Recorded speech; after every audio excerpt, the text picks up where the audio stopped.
Les constructeurs auto du monde entier qui voyaient en la Chine un Eldorado. Sauf que petit à petit, les promesses du marché chinois se fissurent et c'est toute une industrie qui s'inquiète. Bonjour Nicolas Barret. Bonjour Marion. Votre éclairage éco tous les matins dans ce journal. La Chine, premier marché automobile mondial qui affiche aujourd'hui des ventes en forte baisse.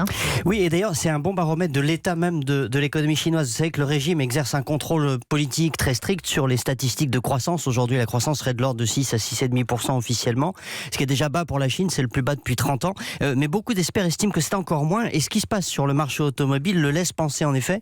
Les ventes de voitures ont chuté de plus de 8% l'an dernier, après une baisse de 3% l'année d'avant.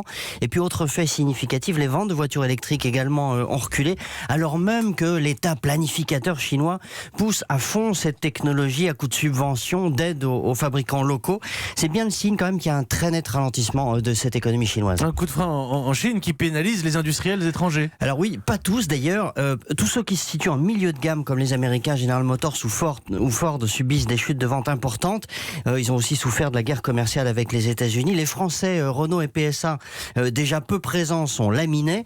Et en revanche, et ça dit beaucoup aussi sur les inégalités en Chine qui se creusent, eh bien les marques haut de gamme comme Mercedes et BMW ne connaissent pas la crise.